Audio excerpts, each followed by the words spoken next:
আসসালামু আলাইকুম রহমতুল্লাহ নাহমাদুহু ওয়া নুসাল্লি আলা রাসূলিহিল কারীম আম্মা বাদ। আজকের এই দর্শে আমরা আলোচনা করব ফতোয়া লেখার জন্য কোন কোন বিষয়ে জ্ঞান থাকা আবশ্যক, কি কি যোগ্যতা আবশ্যক। একজন মুফতি সাহেব তার যে মৌলিক যোগ্যতা, কোরআন এবং হাদিসের যে মৌলিক যোগ্যতা, সেগুলো তো অবশ্যই লাগবে।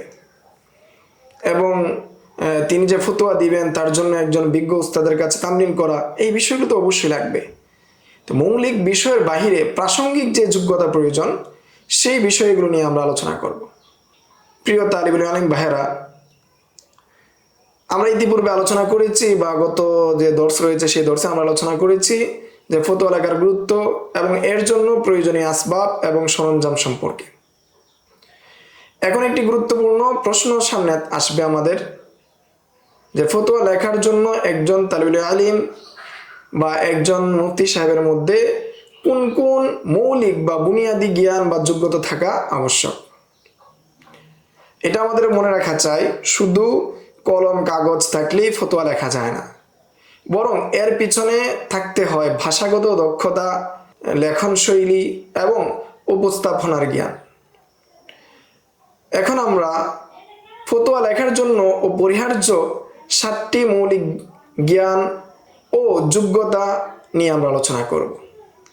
প্রথমত যে বিষয়টি একজন মুফতি সাহেব বা একজন তালিবুল ইলমের মধ্যে থাকতে হবে অথবা অর্জন করতে হবে, সেটা হলো যে আরবি ভাষার লেখা বা আরবিতে লেখার যে কাওয়াইদুল ইমলা রয়েছে, যে হামজা যদি শুরুতে আসে সেটা কিভাবে লিখতে হবে, মধ্যে আসলে কিভাবে লিখতে হবে, মাদ আসলে কিভাবে লিখতে হবে, আলিফ কিভাবে লিখতে হবে, ওয়াসল এবং কথা হলে কিভাবে সাজাতে হবে, এর সঠিক ব্যবহার জানতে হবে।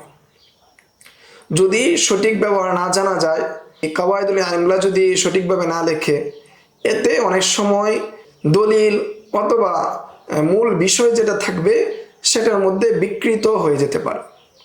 এই জন্য আরবি ভাষার কাওয়াইদুল ইমলা যে রয়েছে সেগুলো লাগবে, একজন তালিবে আলিমের জন্য সেটা আবশ্যক। দ্বিতীয়ত, বাংলা যে বর্ণমালা রয়েছে, যেহেতু উত্তরটা আমাদের একজন বাংলা ভাষীকে দেওয়া হবে, একজন বাংলা ভাষী আমাকে প্রশ্ন করবে আর উত্তরটা আমাকে বাংলা ভাষায় দিতে হবে, সেজন্য এবং বাংলাতেই লিখতে হবে। এই বাংলাতে যেহেতু আমাকে লিখতে হবে, বাংলা বর্ণমালার যে মাত্রা জ্ঞান আছে এবং মাত্রা সম্পর্কে যেই লেখার পদ্ধতি রয়েছে সেই সম্পর্কে আমাকে জানতে হবে। যদি মাত্রা জ্ঞানে আমার ভুল থাকে, আমি যদি ভুল করি, তাহলে এর অর্থ অসম্পূর্ণ থেকে যেতে পারে, অর্থ বদলে যেতে পারে।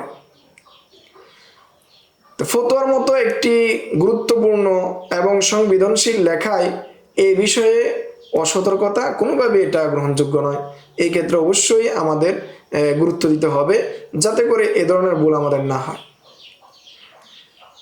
3 নম্বরে যে যোগ্যতা লাগবে সেটা হলো বাংলা এবং আরবির বিরান চিহ্নের জ্ঞান, অর্থাৎ আলামাতুত তারকিম সম্পর্কে আমাদের জানা থাকতে হবে। কোথায় ক্ষমা দিতে হবে, কোথায় দাড়ি দিতে হবে, কোথায় কুরন দিতে হবে, এবং আরবি লেখা যে রয়েছে সেগুলোর ক্ষেত্রে সেগুলোর কোথায় দাড়ি দিতে হবে, ক্ষমা দিতে হবে, অন্যান্য যে চিহ্ন রয়েছে সেগুলোর বিষয়ে আমাদের কোথায় ব্যবহার করতে হবে সে সম্পর্কে সঠিক জ্ঞান থাকতে হবে।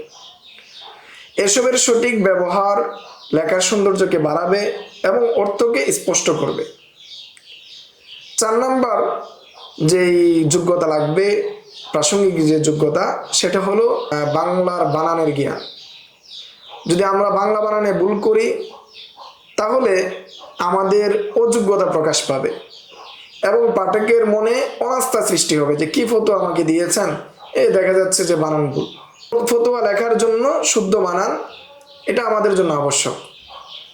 যদি আমার বানানে ভুল থাকে তাহলে ফতোয়াটা কখনোই কি হবে না, সুন্দর হবে না।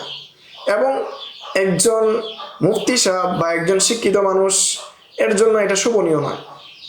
প্রত্যেক জাতি তার মাতৃভাষা সম্পর্কে দক্ষতা থাকা, এটা একজন ওই জাতির একজন বিজ্ঞ ব্যক্তি, একজন আলেম, একজন মুফতি, তার জন্য এটা আবশ্যক, এটা বলা বাহুল্য।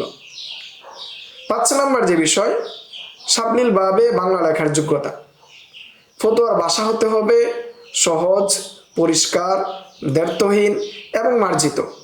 জটিল ও দুর্বোধ্য ভাষায় ফতোয়া যদি দেওয়া হয় তাহলে তার উদ্দেশ্য ব্যাহত হবে। এখানে উদ্দেশ্য সঠিকভাবে পাওয়া যাবে না, অর্থাৎ যিনি ইস্তেফতা দিয়েছেন, যিনি মুস্তাফতি, তিনি এটা বুঝবেন না। তিনি যদি না বুঝেন বা সহজে না বুঝেন তাহলে এই ফতোয়ার তো কোনো কাজে আসবে না।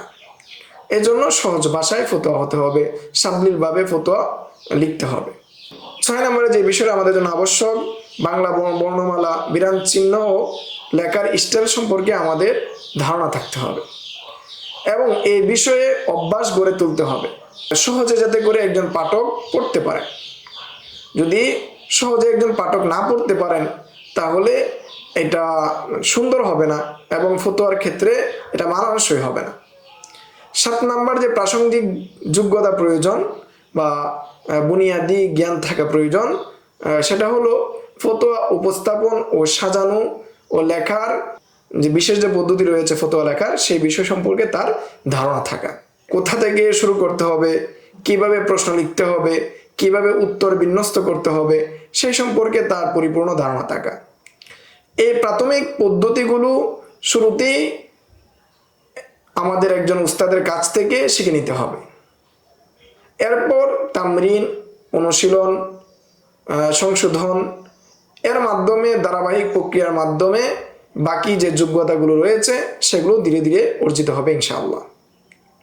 সংক্ষেপে বলা যায় যে আদর্শিক পন্থায় বা আদর্শ যে ফতোয়া চর্চা রয়েছে সেইভাবে যদি আমরা ফতোয়া চর্চা করি এবং এই 7টি মৌলিক বিষয় যদি আমরা জ্ঞান রাখি তাহলে আদর্শিক পন্থায় আমরা ফতোয়া লিখতে পারবো এবং সাজাতে পারবো। এবং এই 7টি বিষয়ে আমাদের জ্ঞান থাকা আবশ্যক বা একজন মুফতি সাহেবের জন্য আবশ্যক। এজন্য এই 7টি বিষয়ে আমাদের গুরুত্ব দিতে হবে। যদি আমার কোনো একটি বিষয়ে যে পরিপূর্ণ দক্ষতা না থাকে বা আমার জানা না থাকে তাহলে সেটা নিয়ে আমার আলাদাভাবে মেহনত করতে হবে, চর্চা করতে হবে। এই ছিল ফতোয়া লেখার বুনিয়াদি যে জ্ঞান বা মৌলিক যে যোগ্যতার যে বিষয়গুলো রয়েছে সেগুলো নিয়ে সংক্ষিপ্ত আলোচনা। আসসালামু আলাইকুম ওয়া রাহমাতুল্লাহ। يؤتي الحكمة من يشاء ومن يؤت الحكمة فقد أوتي خيرا كثيرا وما يذكر إلا أولو الألباب